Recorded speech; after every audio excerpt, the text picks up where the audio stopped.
Everyone, my name is Kaylee Florick, and this is my Climate Change and Ecosystem Dynamics Unit Plan. Some prior knowledge from previous ecology unit that the students will need to know is they'll need to understand the concept of an ecosystem, including the relationship between abiotic and biotic factors. They also need to understand how food chains and food webs work, as well as the flow of matter and energy in an ecosystem. So the Climate Change and Ecosystem Dynamics Unit Plan has a time frame of about 4 weeks, give or take, and it's for an honors biology class, which has an every other day lab component associated with it. So this is a unit designated for 9th and 10th graders. The standards associated with this unit is HS-LS2-6 and HS-LS2-7.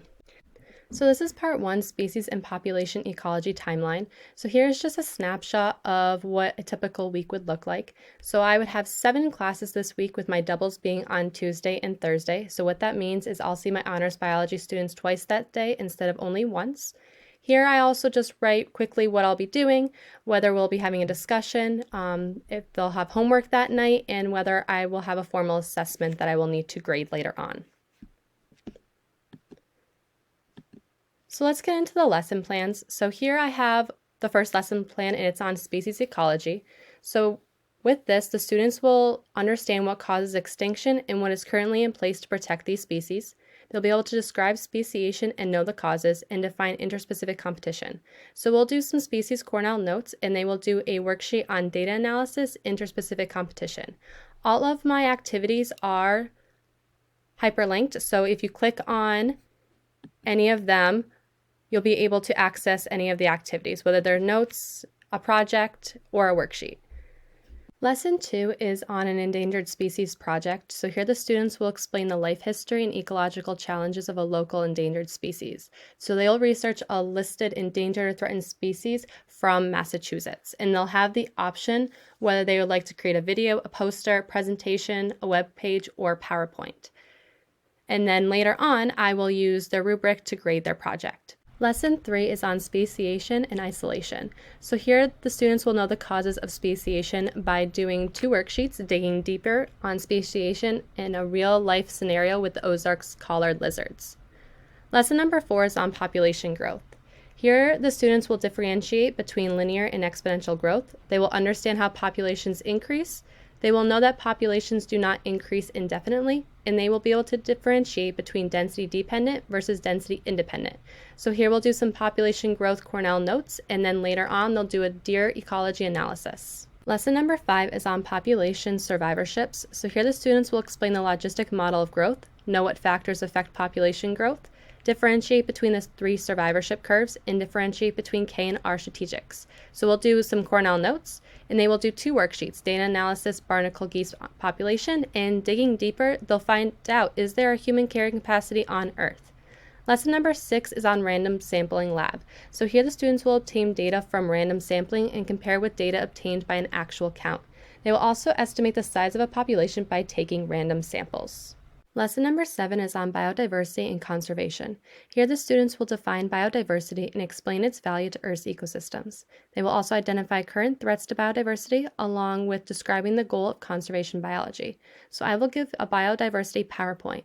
As I am moving through the PowerPoint, it will be the students' responsibility to complete the fill-in notes associated with it. Afterwards, they will complete the biodiversity and conservation lab. Lesson number 8 is on invasive species. Here the students will create a descriptive poster for an invasive species, as well as describe the negative impact an invasive species has on the native species and ecosystem. I will put a bunch of names of invasive species in Massachusetts in a jar, and the students will have to pull one out at random to do their research on. Afterwards, I will grade their project using the invasive species poster project grading rubric. Lesson number 9 is on the atmosphere and climate change. Here the students will explain the forces that drive global circulation patterns and how those patterns determine weather and climate.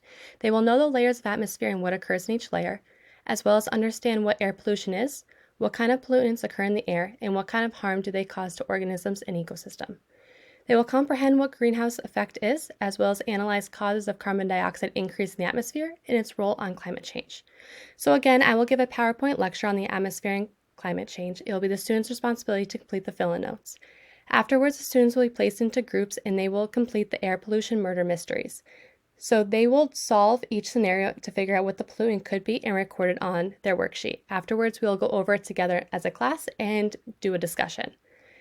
After that, they will complete the CO2 concentration over time, exploring the ice core and the Mauna Loa data. So they will take the data set and compile it into a line graph on Excel and then interpret that data. Afterward, they will complete the carbon footprint calculator activity. Lesson number 10 is on the melting ice and sea level rise. So in this lab, the students will investigate which type of ice, either land ice or sea ice, poses a greater threat to sea level rise if a large-scale melting due to climate change occurs. So here they're going to need 2 large graduated cylinders, water, and 10 ice cubes and a funnel. Lesson number 11 is on ocean acidification. So here the students will explain how ocean acidification affects coral reefs by watching the documentary Chasing Corals and answering the video questions. After the video is completed, we will go over the video questions together as a class and have a short discussion. Lesson number 12 is on simulating Earth's greenhouse effect. Here the students will understand how the greenhouse effect occurs. So for this lab, they're going to need potting soil, clear saran wrap, disposable plastic cups, thermometers, rubber band, hole punch, and then their phones for a timer. Lesson number 13 is before the flood. So here the students will take notes on the documentary. They will identify any misconceptions about climate change they saw, and they will analyze the documentary and formulate a one-page response to climate change. The last lesson is lesson 14. This is the proposed climate change solutions. Here they will read and annotate an article, analyze 4 different proposed solutions to reduce carbon emission, and then propose their own solution to reduce carbon emission and justify why they believe their solution is valid. Lastly, I will do a unit assessment. So here the students will have a study guide, they will play Kahoot in order to review, and they will have a unit test. The unit test will consist of multiple choice, true, false, short answer questions, and matching.